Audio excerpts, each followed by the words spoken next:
Hello ladies and gentlemen, and today I'm going to be reviewing the Beaufort Mark VIII in War Thunder.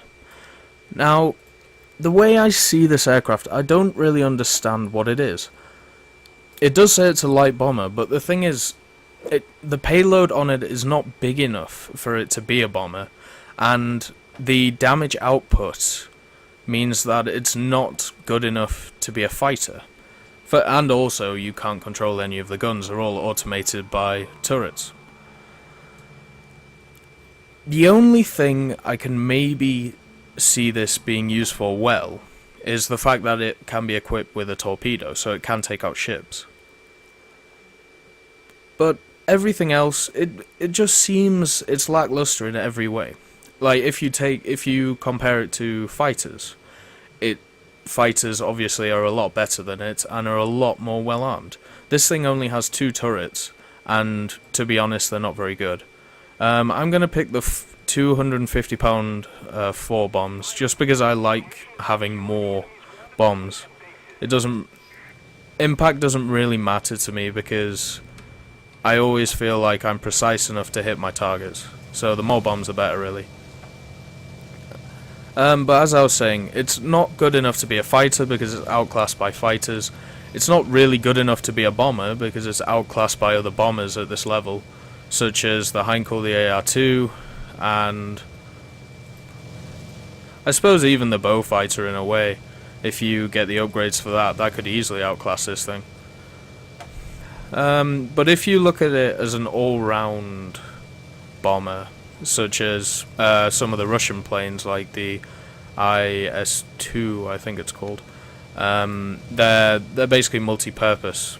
Like, they can be a fighter, they can be a bomber, they can be anything really. I suppose if you look at this in that way, it can be that, but it's still a lot worse than its compadres. Nope. Have I gone over a target? Yes, I have, right. Okay, start paying attention. But as I said, it only has 4 bombs, which is very annoying, because now I'm used to having 32 from the Heinkel or 16 from the Catalina, which is a great machine. The only thing I'd say this is better in regards as a bomber than the other bombers in this game at this tier is the fact that it's a lot more maneuverable and smaller. So the fact that it has maneuverability, it means that you can get out of flak faster. It means that if you do have fighters on your tail, you can get away from them. But still, it's going to be tricky. Also, I would say that this thing is a lot faster. As you can see here, I'm going at 447, and usually in the AR-2, the Heinkel, or the Catalina, it's usually around 350, 400. So this thing is faster, which means that if you go into a steep dive, or if you're low to the ground, you can actually outrun fighters. Which is, it can be priceless at times, but it's still not good enough for me to recommend this thing. There's so many better options, it's as simple as that. As you can see, it has this guy at the back. He is very useful.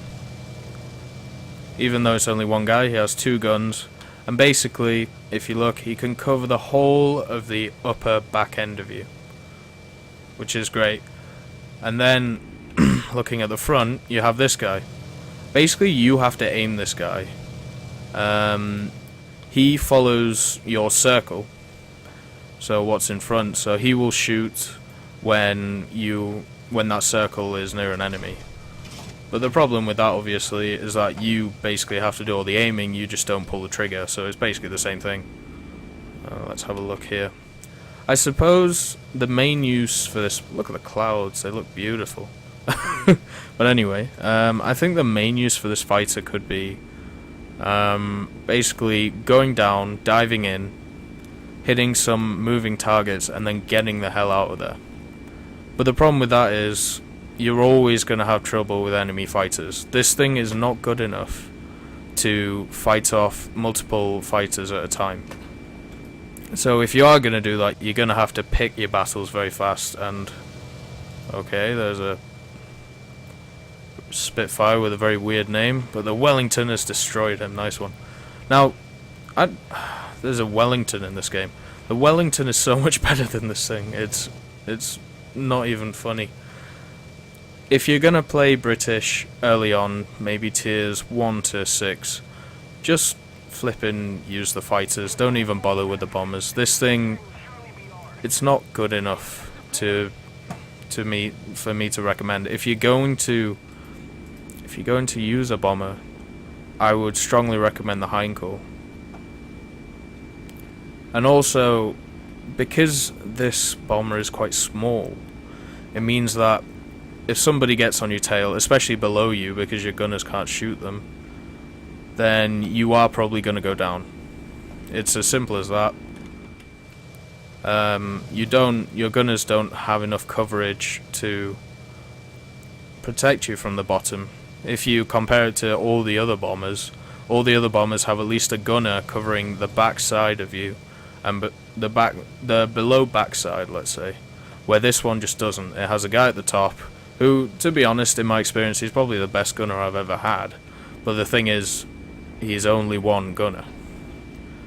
Oh god, that was terrible. Right. I will say the one good thing about this, in my experience, it seems like the bombs reload faster, and that might be because of many reasons, but it just seems a lot faster for me. And once again, it may have the same thing as the Catalina, where it has 2 pilots, so maybe that means that you have to knock out both of them for the plane to be stopped. Because I don't think I've ever been knocked unconscious in this thing. The main problem I have is, as you can see with this aircraft, look at those engines. They are huge. They take up about half the wing by themselves. And if an enemy hits them, if they knock one of them out, you're going to be set on fire, or you're going to lose an engine, and it's going to be nearly impossible. You lose the positives that this aircraft have. You lose its speed, you lose a lot of things, and it's awful. If you're injured and with this thing, and you're trying to get back to base, just give up. You have no hope. Because this plane is very good aerodynamically, but the fact is, if you're injured and you muck up that aerodynamic style, you don't really have much hope, especially at low altitudes. There goes my gunner. See, as you can see, he's got a pretty decent cone of firing compared to most other bombers at this tier. As I said, look, I pulled out of a 700 speed dive without any trouble at all. This thing is very maneuverable, and that's what makes it good. God, there's mist everywhere on this map. Luckily, I know it well enough to not hit anything. But basically, I wouldn't bother getting the upgrades to this. The torpedo can be useful, but the thing is, with this bomber, you are basically... Oh, they knocked out my engine, right. This is what I'm talking about, the engine. With the engine failing, I'm going to struggle here. But basically, as I was saying, there's no real point in getting the pylons to get the torpedo, because if you are bombing ships, you are going to be very low anyway, and try and get under their flak. Oh, right, come on, engine. Alright, where is the F? Oh no, that's not good. Luckily, there's no real enemy fighters away, so I can maybe get back to base. But as you can see, my fuel's leaking. This engine should be dying pretty fast. Hopefully, it stays up. But for me, there is no point in getting the pylons, which upgrade to you can carry 2 500-pound bombs. Because yeah, they pack a hell of a punch, but it's only 2 bombs. Once you use them, you're done. So, I'd just stick with the 4 bombs if you really insist on using this thing.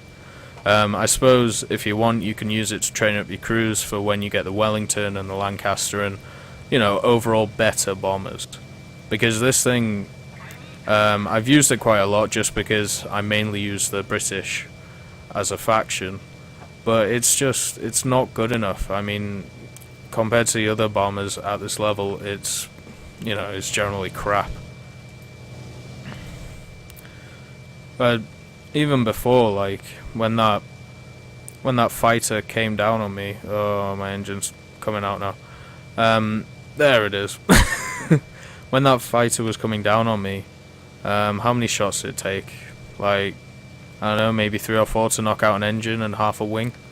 And to be honest, that's not good enough. If they were cannons, which they weren't, I'd be okay with it.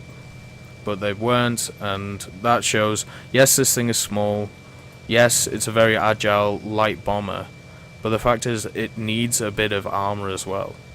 I think it's completely outmatched in every way, no matter how you look at it. If you're looking at it as a bomber, it doesn't have enough bombs. It is fast, but the thing is, I can get, let's say the Stuka or the IL or the IS-2 for the Russians. It carries the same bomb load, but it's a lot faster, so that takes that out of the equation. It's not well armed at all. It has this guy at the front who is pretty much useless unless you're staring someone in the face. It has this guy here who will cover your back, but the thing is, it's... You saw before how somebody came from my front and just completely took me out, so the guy at the back is useless. Oh god. Where am I going? Come on. Yeah, I'm losing a lot of speed now. I suppose what I have on this, I have the upgraded engine. That helps a bit. That's useful if you want some extra thrust. But still, it's not looking good, is it? Let's just try and turn. No, there's no one turning. Yeah, so it looks like I'm down here because of my engine failing. That's very annoying. But anyway, that's my quick review of this aircraft. Basically what I'd say is go for something else. Pick a different bomber from a different Pick a different bomber from a different faction. There's no point in this bomber at all. So thank you for listening, and I'll catch you next time.